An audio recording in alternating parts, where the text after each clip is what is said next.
Hello, welcome back to our show. It's good to be here with the Four Horsemen of the Apocalypse once again. I am your host, and with me as always, well, not as always, as of last week, Gio. With me as almost always as well, Mike. And also with me almost as always is Demetrius. Each of you has missed one show. Congratulations. You're all on even footing. It's a race to the finish. Who will be on the most shows by the end of the year? Well, me, because I have nothing better to do. But not nothing better to do, nothing else to do. I have nothing else to do, let's be honest. Like that. Now, who will come in second? That's the question. So this week was opening week of baseball. A lot happened. We had one of the best pitchers in the National League get blown up. We had the Yankees cough up a lead and losing extra innings. I was about to say overtime. And then there are the Mets, who did a thing with their guy. So we're going to get to that part later. But gentlemen, opening day thoughts, what do you have? Yeah, opening day. Must be nice. Must be nice. Oh, are you going to say something else? I'm waiting for a follow-up. That's it. Yeah. That's it. That's all I've got. Whoever else wants to go can go. Must be All nice. right. Well, I'll jump in here. Right. Duh. It took me a second. It took me a second to get there. What an idiot. Yeah. Oh, my God. Wow. All right. Good. I thought considering you know and love Juan Soto, you know why he made that sub. I forgot who they played. I forgot who the Mets played. It completely just spaced on me. Oh, my God. That was well done, Demetrius. Well done. I mean, it's tough to follow up on that, but I'm going to try.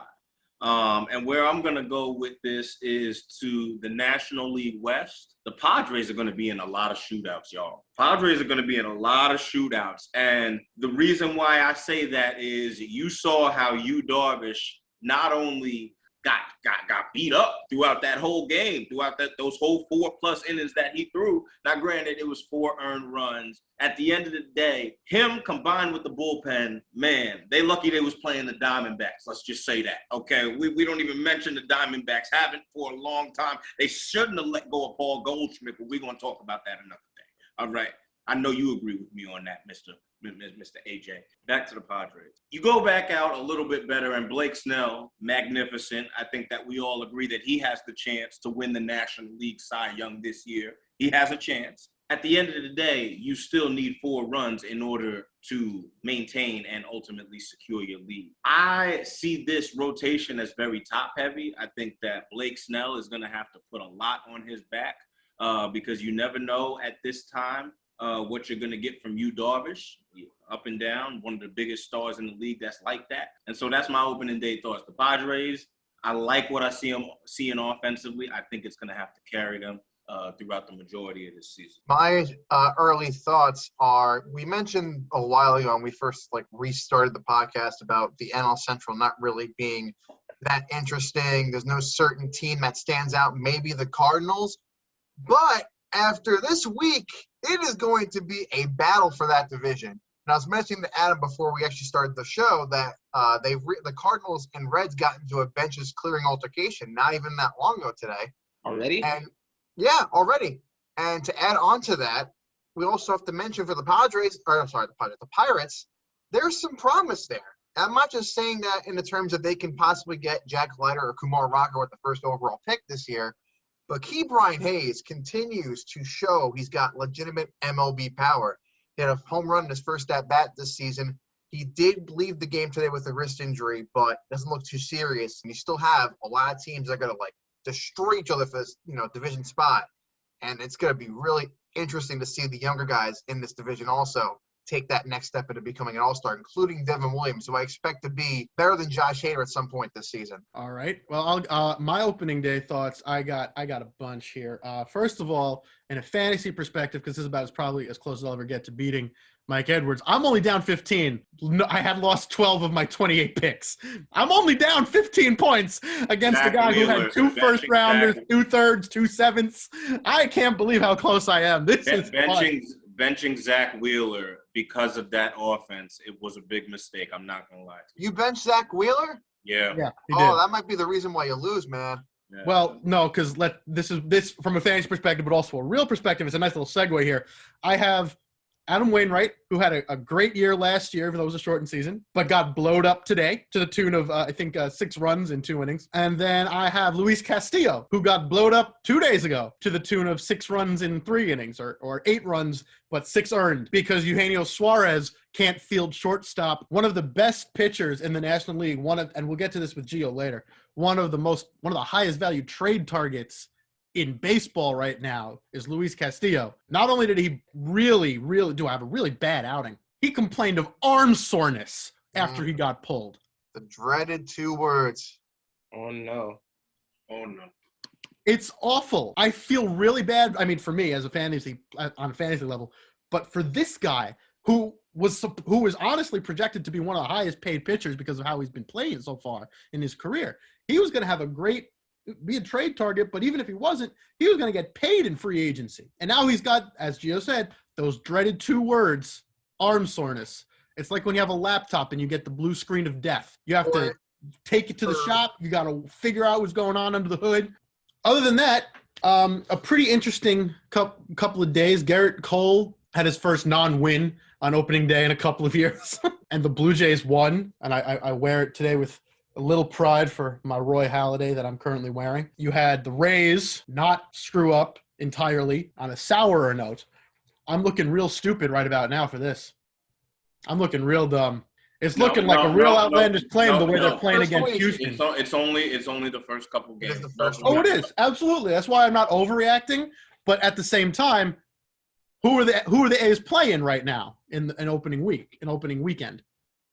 I'm looking real stupid right now. I'm picking the A's to win the West when Houston has not stopped scoring like it's spring break in Miami. Like they at the rodeo. Yeah. Yeah. I mean, Houston has just not stopped scoring. They put up 9 more today. A's are in trouble, man. They got to get their stuff together with this young pitching core.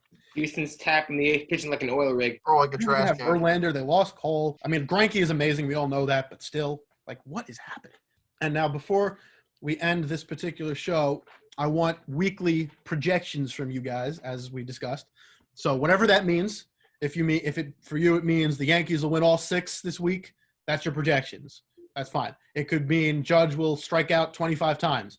It could mean the Rays will lose 3 and win 3. Anything you want it to be. How many RBIs people will have. Doesn't matter. What are your weekly projections for the first full week of baseball? And Demetrius, I'm going to cut ahead of you and say my projections for this week are the Mets and Nationals will play 1 game.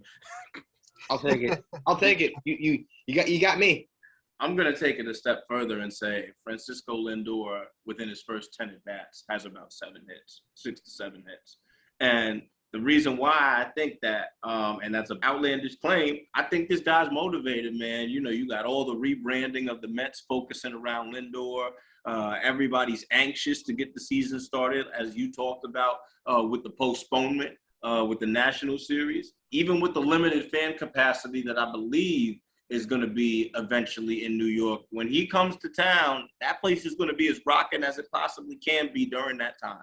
My projection might be a little bit outlandish. I think the Rockies are going to go undefeated this week. And I say that because if you notice them in the Dodgers series so far, you play at Coors Field, the ball has better elevation because of altitude for obvious reasons. And they've kept in these battles with LA, which usually does not happen, especially with a team that traded away their best player and has no pitching whatsoever, but they're hitting to stay in the games.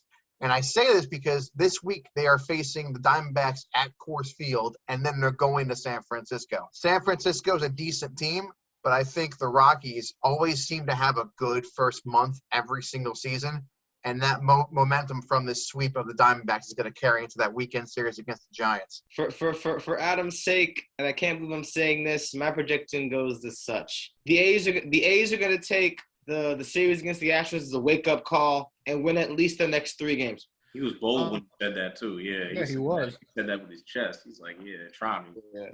Well, then they'll be at 500 if they win if they win the next 3 games, they'll be at 500 because they're about to go 0-3 probably. So I'm going to keep it a little bit closer to home. My team, I think the Rays are going to sweep the Red Sox. Boston has made some strides, but they've also lost a good chunk. I don't really see them as much of a threat to the Rays this year, even though I don't think the Rays are going to the playoffs. I see the Rays sweeping Boston, and just to make it a little bit a little bit darker for two of our panelists.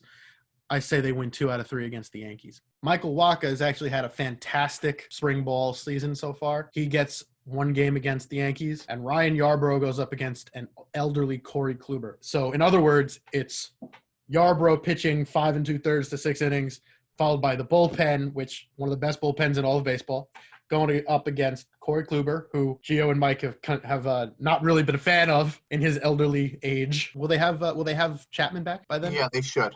They'll have Chapman back? Okay, so then we can expect it will be an 8th inning loss in one of those games as Michael Brasso hits a home run just over the right field wall. Well, that will do it for our first show. We will be back tomorrow as we talk with one of our panelists about something that matters very much to them. Come back and see which one we're talking to and about what.